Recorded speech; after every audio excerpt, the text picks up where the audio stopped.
Test, test, test, test. How's that? Test 1, 2. Good. Okay, hey, and welcome. It's Randy. Hold on, let me set this down. It's Randy Donley from Donley Auctions, and we're just getting ready for an auction this weekend, both Saturday and Sunday, of course, as you know. And it's quiet. We're here early, getting everything set up for tomorrow. But I'm going to take a different seat. I see this view all the time, but it's interesting. Since the place is empty right now, I'm going to go sit down and talk to you for a while. Now this is a view I never get to see. That's interesting. And just like everybody else, I won't sit in the front row. God forbid. You got to sit in the second row or back. The back row fills up first. Why does that happen? Just like church. So here we are at Donley Auctions. Quiet day before an auction. It's Friday, and we've got two big auctions this weekend. As you know, we've talked about these already. Which is first? The toy auction first. Yes. Toy auction is a very good auction. I got that coming up tomorrow. Don't miss it. And go to DonleyAuctions.com and do all your bidding and everything. But it's a really good auction in that it's one of the very first auctions that we're having out of the Wild West town. We're selling off the toy collection from the Wild West town. So if there were toys that you always looked at in the display when you were a kid coming to Wild West town, and now you want to have a souvenir or a memory of the old Wild West town park in Union, Illinois, now's your chance. That's the auction on Saturday. And Sunday, wow, we've got a really good wide assortment of merchandise. Just everything, you know.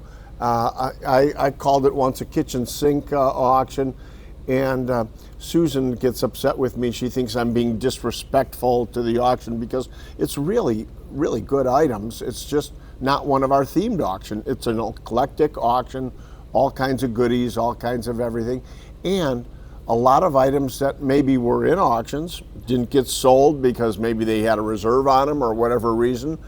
They're back, and if they did have a reserve, the reserve will certainly be either lowered or removed. So here's a second chance offer on a lot of these goodies. But all in all, it's not an auction you want to miss.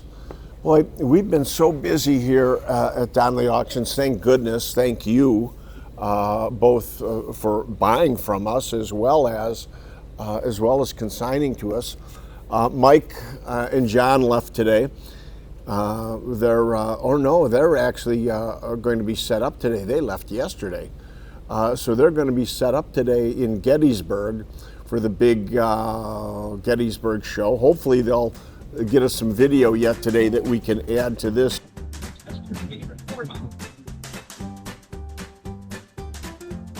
So I think we just drove past Johnstown, Pennsylvania. Mike's driving. Yeah, what do we got? We got like 2.5 hours to go. Yeah, something like that. Got the rolling hills of Pennsylvania. Yeah, so far our trip's been pretty good. Uneventful. Just a lot of driving. We are in Altoona, and then we're gonna head to Gettysburg. Hitting the road again. As George Burns used to say, they still love me in Altoona. Remember that? That's the title of his book. Watch your gas gauge. When you get up in the mountains, there's nothing around. We barely 20-gallon tank. We didn't have a mile left to go. Scary. There's no place to stop in the mountains either. I know the Amish over there would be able to help us. We could ask them for a ride, I'm sure, but it's a heck of a view. We're in some mountain pass now that we have a full tank of gas. 118 miles from Washington, D.C., although that's not where we're going. We're getting close. What a field. Wow. Well, keep your eye on the road. Okay. Don't make any left turns. Well, here we are going down a mountain road in the dark. We're about 30 miles from Gettysburg. because we've got the Civil War auction coming up. Do you know that date, Karen? The Civil War auction is May 3rd. May 3rd. You know, all these dates, I'm too old. You know, I don't remember all the dates.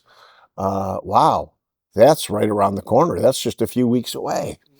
Holy smokes, May 3rd. Great Civil War auction. This is the second Civil War auction that we've done in the last in the last 12 months. It's a very good auction.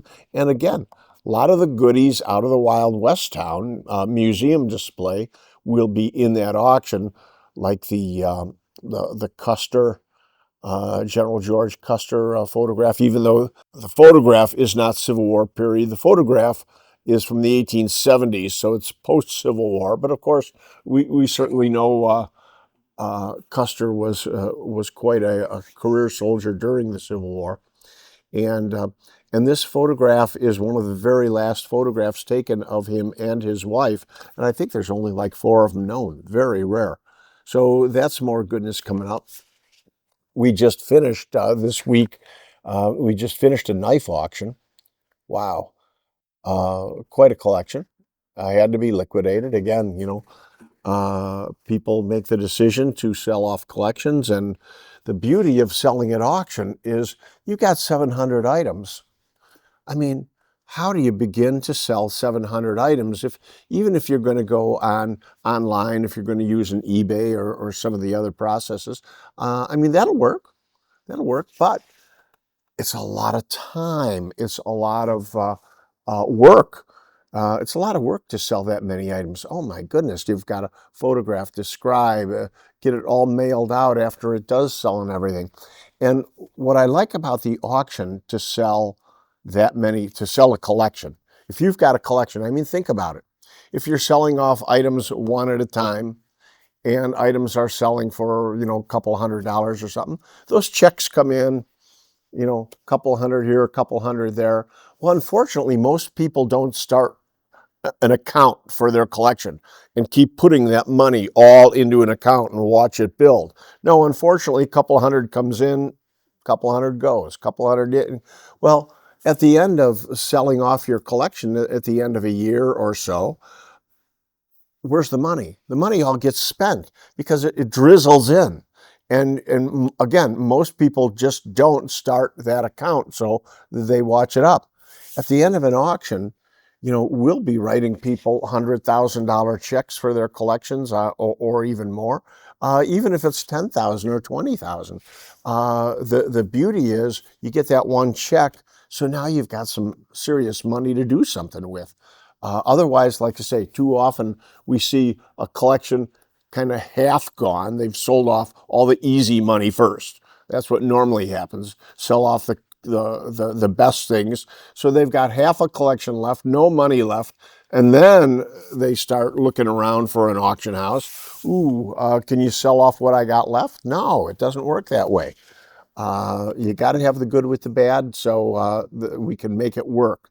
But truly, an auction is the way to go. So if you've got a collection, I mean, think about that. We're always taking more consignments. We've got a lot of auctions coming up. Phonograph auction in June. We've also got a guns and military auction in June, don't we? So a couple of good auctions there. Also, I like to mention that in June, there's another phonograph show coming up. The phonograph show that we used to do here, that we started 50 years ago, over 50 years ago now, right here in this hall. Well, it started under tents. You know the whole story. I don't need to go into that again. But our show started years ago under tents in about 1975, I think, 74, 75. And these buildings were originally built for that sale. They became banquet halls and now auction halls. But the show still remains. The Phonograph Club is running the show in June, and you'll put all the information on the screen, won't you, for them? It's at the Hyatt. We set up there. It's a fun time, but we have an auction right before the show, days before, so that people can buy it if they're from out of state and coming to the show. If you're from out of state coming to the show, go online, bid, buy, you can pick it up while you're coming to the show. But the show is a very interesting time. You don't want to miss this show.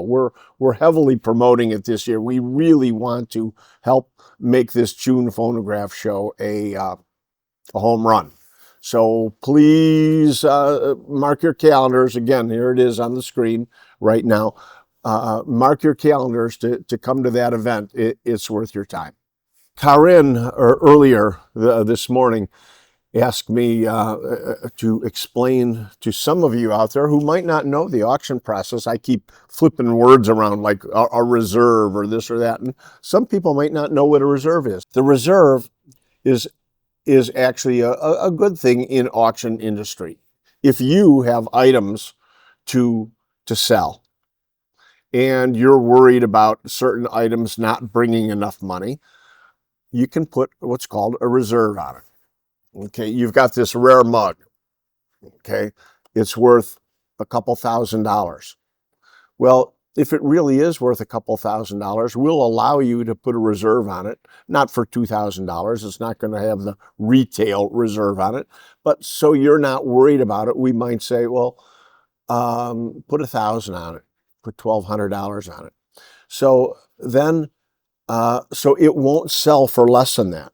So as this auction comes up, if it's got a reserve on it, you know, the auctioneer knows that, and we announce in advance that we're bidding in behalf of the owner with reserves. So we'll protect this for you up to you know, the amount that you put on the reserve, and we won't sell it for less than that. So if it doesn't sell, the auctioneer will say pass. Either you take it back home, or it might end up in another auction. We might, like this auction coming up, we've got some items that we've lowered reserves and we're trying them again. So we can do that for you. So so that's the purpose of a reserve, is to protect items that basically you're really worried about. We're not too worried about the auction process. It works well. Ever since the auction industry went online, my goodness, we've got thousands of buyers at any auction. We're not dependent on filling up these seats. And if only 50 people show up at an auction live, that doesn't mean there's 50 people bidding. You know, sometimes first-time buyers walk in that door and they see very few people sitting in these seats, and they go, "Oh my God, what happened? There's nobody here." And I say, well, see all those people sitting at computers? They're all bidding for thousands of people that are at home or in other states. And one of my favorite sales lately came from North Pole, Alaska. Really? Somebody sitting at North Pole, Alaska is buying from Donley Auctions. It's kind of fun. And of course, we've got a lot of overseas buyers. I mean, North Pole sounds so far away, but in reality, I mean, we're doing business with other countries all over the world, and you don't have to worry about people sitting live, and that's why I'm really not worried too much about reserve bids. So things sell for what they should sell for, and we're in a price adjustment world. I just want to remind everybody that the antique industry, the antique hobby has changed. It's just changed dramatically. We don't have people every weekend going out with their spouses saying, "Oh, we're going antiquing this weekend." And they would find a whole map of antique shops and stop from shop to shop to shop. That's just not the way it's done anymore. And sadly, we don't see this next generation of collectors. It seems people in their 20s and 30s just aren't collecting, or at least they're not collecting the kind of things that we collected.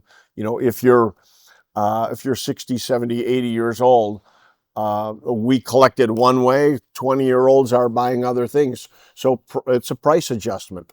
Prices have come down to what they were 10 or 20 years ago. That's just a fact.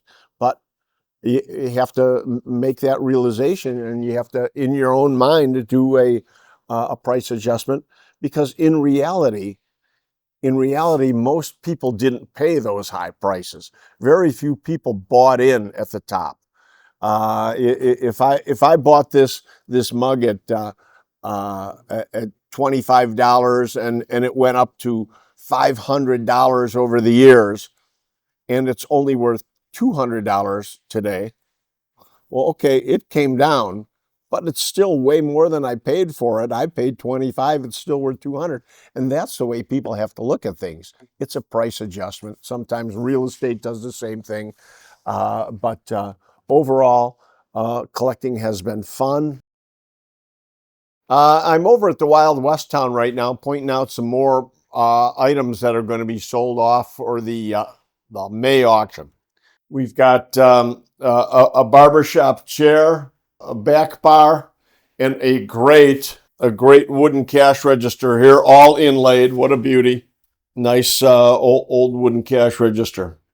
And it is a national, I don't know what number, we'll get to all that later. We're just pointing out some fun stuff.